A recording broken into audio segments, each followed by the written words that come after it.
Grande pyramide d'Égypte, les 7 vérités qui dérangent. Un livre de Philippe Lheureux et Stéphanie Martin. Bonjour à tous. Aujourd'hui, je vais tenter de vous expliquer la raison d'être des 5 plafonds plats en granit qui coiffent la chambre du roi dans la Grande Pyramide. Pour ceux qui découvrent le sujet, voici leur localisation précise sur cette coupe. Alors, de quoi s'agit-il exactement? Il s'agit en fait de 43 poutres en granit rose d'Assouan, dont certaines dépassent les 60 tonnes, et qui ont été acheminées de carrières situées à près de 1000 km de la Grande Pyramide, puis montées par les constructeurs à une altitude variant entre 48,84 m et 60,15 m. Le tout pour former 5 plafonds plats superposés, situés entre le niveau haut des murs de la chambre du roi et les chevrons calcaires qui protègent cette chambre, ainsi que les 5 plafonds en granit du poids des niveaux supérieurs. Un dispositif inédit jusqu'ici dans les pyramides et qui doit forcément avoir une raison d'être. En effet, on imagine mal les constructeurs de cette pyramide faire venir 43 énormes poutres de carrière situées à près de 1000 km de la Grande Pyramide sans une très bonne raison.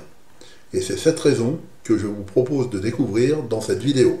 Si la volonté du pharaon Khéops était de reposer dans une chambre mortuaire en granit, ils auraient pu couvrir directement la chambre du roi avec des chevrons en granit, en suivant le modèle réalisé en calcaire dans la chambre de la reine. Ils ne l'ont pas fait, donc c'est qu'ils avaient autre chose en tête. Si le but était d'avoir un plafond plat en granit, des poutres de 50 cm de hauteur, protégées par des chevrons calcaires, auraient suffi. Et si la proximité de la grande galerie gênait du fait de la poussée horizontale des chevrons, ils auraient pu la raccourcir ou éloigner légèrement la chambre du roi vers le sud pour y remédier. En aucun cas, il n'y a besoin d'autant de poutres. Certains égyptologues ont émis l'hypothèse que cette structure servait à rehausser les chevrons pour qu'ils supportent moins de poids. Mais cela ne tient pas non plus, car la chambre de la reine supporte plus de poids que celle du roi et n'en a pas eu besoin. Pour vous donner une idée, la chambre funéraire du pharaon Khéphren démontre clairement que le système des chevrons calcaires est assez résistant pour se passer d'une rehausse. Il est bon aussi de rappeler que cette structure, appelée chambre de décharge par les premiers égyptologues, ne décharge en fait rien du tout. Elle ne fait que rajouter du poids sur les murs de la chambre du roi. Seuls les chevrons déchargent la chambre et les 5 plafonds du poids des niveaux supérieurs. Alors, pourquoi enlever du poids avec les chevrons pour en rajouter ensuite avec des poutres en granit? Voilà une des questions que les égyptologues auraient dû se poser.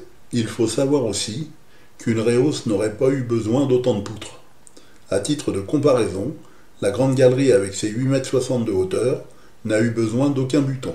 Sur ce croquis, j'ai matérialisé en noir l'épaisseur de granit des 2 rangées de poutres vraiment nécessaires dans le cadre d'une rehausse.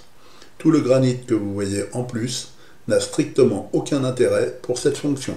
N'est-il pas aussi judicieux de penser que les constructeurs, avant même de s'occuper de savoir comment ils allaient faire pour acheminer 43 énormes poutres sur près de 1000 km et en monter certaines jusqu'à 60,15 m, se soient penchés sur le problème de la section minimum d'une poutre en granit devant supporter uniquement son propre poids sur une portée correspondant à la largeur de la chambre du roi.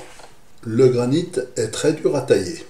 C'est d'ailleurs pour cela qu'ils ont taillé leurs poutres uniquement sur 3 faces. La face supérieure est restée brute de carrière.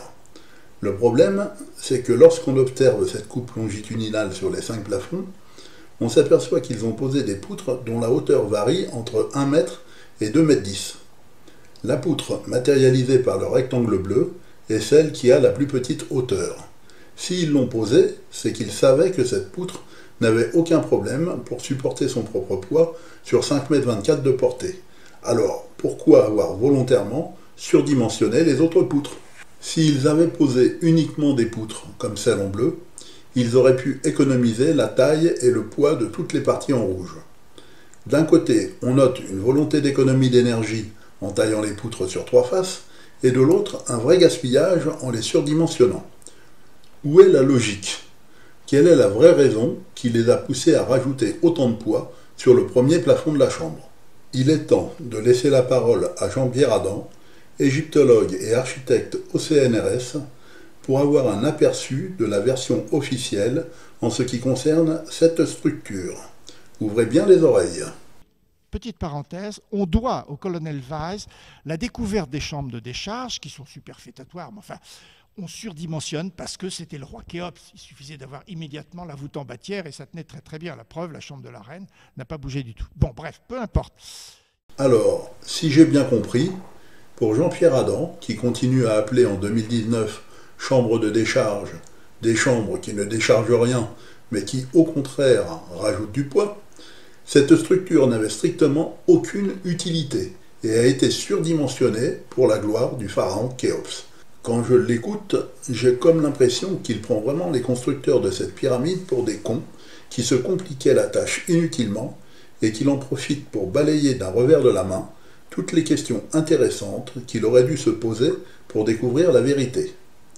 Des questions du genre: pourquoi y a-t-il des joints au plafond de la chambre de Davison qui, à eux seuls, imposaient la présence d'un passage pour aller les réaliser? Pourquoi les poutres ont-elles été volontairement surdimensionnées? Pourquoi y a-t-il des poutres de hauteur différentes? À quoi peuvent bien servir des poutres situées entre les chevrons? Et la plus importante d'entre elles, existe-t-il une hypothèse de travail qui fait qu'ils ne pouvaient pas faire autrement que ce qu'ils ont réalisé? Quand on a un esprit scientifique, on ne peut pas partir de la conclusion « cette chambre est un tombeau » simplement parce qu'on a vu un rebut de sarcophage dedans, pour décréter ensuite que les 5 plafonds qui la surplombent n'ont aucun intérêt puisque c'est un tombeau. Je pense que s'ils ont été mis là, c'est qu'il y a une raison, n'en déplaise à Jean-Pierre Adam. En ce qui me concerne, je ne suis ni égyptologue, ni architecte au CNRS. Je suis sorti de l'école du bâtiment et des travaux publics de Vincennes en 1979 avec un BTS, adjoint technique d'entreprise du bâtiment.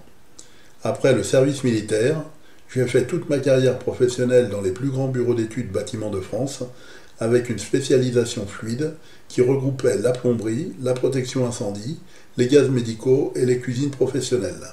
Quand j'ai regardé en 2007 une coupe sur la Grande Pyramide, suite à la question d'une amie à propos des conduits, il m'a fallu moins de 10 minutes pour comprendre 2 des 4 fonctions techniques remplies par les 5 plafonds. Les 2 suivantes sont venues 5 ans plus tard, car elles étaient un peu moins visibles et demandaient une connaissance un peu plus approfondie de la Grande Pyramide. En fait, la solution de l'énigme concernant le rôle exact des 5 plafonds plats est apportée par le 5e niveau de poutres en granit, voire le repère 1 sur cette coupe. Celui-ci a été mis entre les chevrons calcaires, c'est-à-dire à un endroit où il ne peut servir ni de rehausse pour les chevrons, ni de buton pour maintenir l'écartement des parois. Il ne fait donc que rajouter du poids sur le premier plafond de la chambre, comme d'ailleurs les autres plafonds dont les poutres sont volontairement surdimensionnées. Or, à quoi cela peut-il servir de rajouter autant de poids sur le plafond d'un tombeau? Strictement à rien. Là, je suis entièrement d'accord avec Jean-Pierre Adam. Par contre, rajouter du poids sur le plafond d'une chambre en granit destinée à être remplie d'eau par des conduits inclinés sortant en façade sert à empêcher que la pression de l'air emprisonné et comprimé par l'eau ne soulève le premier plafond. C'est la fameuse histoire du tonneau de Pascal avant l'heure. Si l'on verse de l'eau dans les conduits de la chambre du roi, on va obtenir une pression interne capable de soulever 1867 tonnes de granit. Il y a donc intérêt à surcharger le premier plafond pour éviter qu'il ne se soulève. Rappelez-vous que les chevrons déchargent les poutres du poids des pierres au-dessus d'elles. Il y a donc lieu de considérer cette structure en rouge comme étant en ciel ouvert.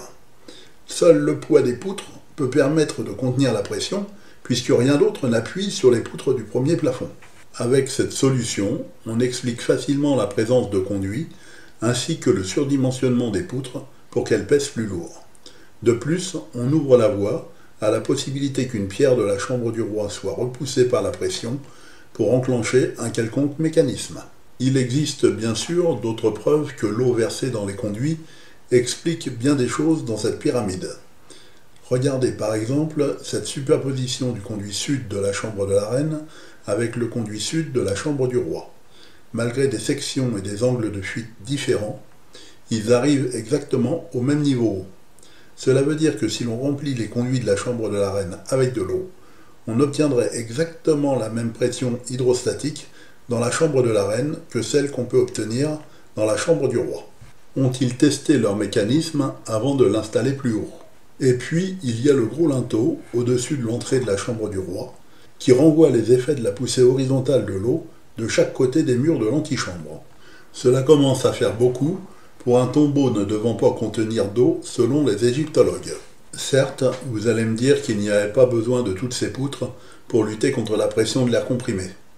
Une simple voûte en chevron, comme celle visible dans la chambre de la reine, aurait suffi, vu le poids des pierres au-dessus d'elle. C'est vrai, mais si l'on observe correctement cette rehausse créée par l'empilement des plafonds, on constate que le dernier niveau de poutre se situe entre les chevrons, comme s'il y avait une limite de hauteur à ne pas dépasser avec les chevrons.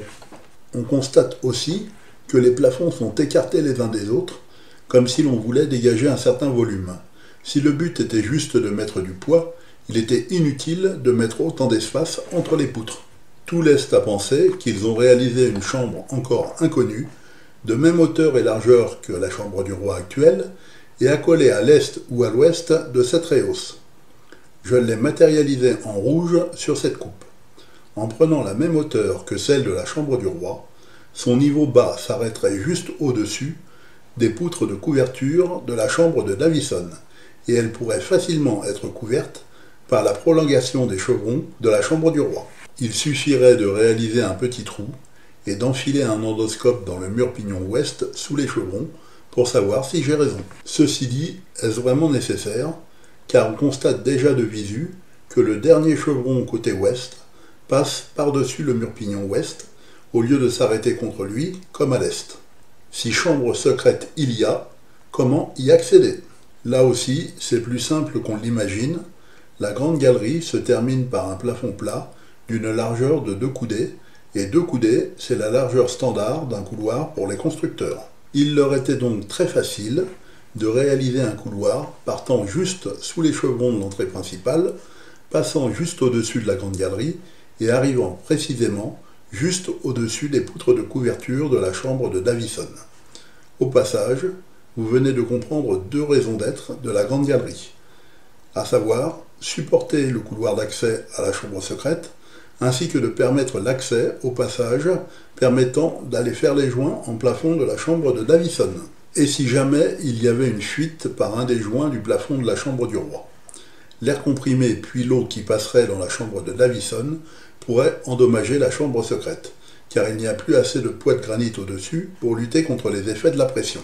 Les constructeurs le savaient et devaient donc prévoir une soupape de sécurité permettant à l'air comprimé de se décompresser et à l'eau de s'évacuer. C'est ce qu'ils ont fait en créant un passage reliant la chambre de Davison à la grande galerie. Ils ont bien sûr aussi prévu des joints entre les poutres du plafond de la chambre de Davison pour canaliser une éventuelle fuite vers le passage. Le but de ces joints était d'empêcher l'eau de monter plus haut que la chambre de Davison pour qu'elle ne puisse pas exercer une pression sur le mur est de la chambre secrète. Cette structure n'existe donc que parce qu'une chambre secrète est située à proximité. C'est sa seule utilité. Elle prouve aussi que la chambre dite du roi avait comme fonction de recevoir de l'eau par ses conduits, tout en assurant les fonctions suivantes. La première, rajouter assez de poids sur le premier plafond de la chambre du roi pour éviter que la pression de l'air comprimé par l'eau à 3,4 bars ne le soulève. C'est pour cette raison que toutes les poutres ont été volontairement surdimensionnées afin de peser plus lourd et que leur nombre est supérieur à celui nécessaire pour une simple rehausse. La deuxième, créer un espace assez haut pour permettre à la chambre secrète de se situer entre le dessus des poutres de la chambre de Davison et les chevrons calcaires. La troisième, protéger la chambre secrète d'une éventuelle fuite d'air comprimé par un des joints du plafond de la chambre du roi. Ils ont mis des joints en plafond de la chambre de Davison et relié celle-ci à la grande galerie par un passage. La quatrième, permettre un niveau bas de l'entrée de la chambre secrète au niveau de l'arrivée de son couloir d'accès qui passe juste au-dessus de la grande galerie. Voilà, je viens de vous exposer les différentes raisons qui ont fait que les constructeurs ne pouvaient pas faire autrement que ce qu'ils ont réalisé. Ceux qui ont conçu ça ont fait au mieux compte tenu de tous les paramètres pris en compte. Ce sont des génies et non des imbéciles avec des gros bras et des petits cerveaux, comme le sous-entend Jean-Pierre Adam. Pour terminer avec cette vidéo, je vous laisse écouter un extrait d'une émission de la radio France Culture où Jean-Pierre Adam va vous expliquer pourquoi ma théorie ne sera jamais prise en compte par les égyptologues. Quand je lui ai proposé mon explication concernant le rôle des 5 plafonds, il m'a répondu par mail « Votre psychiatre serait très intéressé par vos calembredaines et la pêche à la ligne, vous n'y pensez pas. » Allez Jean-Pierre, à toi maintenant. C'est ainsi que notre modeste établissement, notre laboratoire du CNRS, il en est d'autres qui travaillent en Égypte, vous en doutez, a reçu en 2006, par exemple, 6 dossiers d'amateurs visionnaires qui avaient tout compris, tout résolu sur les pyramides d'Égypte. Depuis le 1er janvier, j'ai déjà reçu 2 dossiers sur la pyramide de Khéops, toujours la pyramide de Khéops. Or, chaque année, nous recevons à jet continu de 4 à 10 dossiers sur la pyramide de Khéops. Ça fait, depuis le début du siècle, dans toute l'Europe, plusieurs milliers. Tous ceux que j'ai eus entre les mains procèdent de la même vanité, dont le principe consiste à nier tout témoignage archéologique. Donc, on balaye tout ce qui existe, toute la réalité connue, et elle est déjà très lourde, et on part de l'imaginaire, ce qui permet de fabriquer un mystère et de le résoudre en même temps, bien entendu. Aucun de ces dossiers n'a fait progresser de l'épaisseur d'un poil de grenouille la connaissance sur les pyramides d'Égypte. Donc ce sont des impasses. On ne peut même pas dire ce sont des hypothèses d'école et par élimination, on peut s'approcher du but. Non, ce sont des impasses. Donc il ne s'agit pas de dire qu'on procède par élimination, puisqu'on est dans le mur, on est dans le néant. C'est dire si on en vient statistiquement à dire tout nouveau dossier qui arrive dans notre bureau peut être éliminé d'office, parce qu'on sait d'avance que c'est une ineptie. Vous pouvez retrouver cette théorie sur le site www.grande-pyramide.fr, mais aussi dans mon livre « Grande pyramide d'Égypte, les 7 vérités qui dérangent ». Il existe aussi une page Facebook consacrée à cette théorie. Bonne année 2020 à tous, en espérant que vous partagerez le plus possible cette vidéo à la gloire des constructeurs.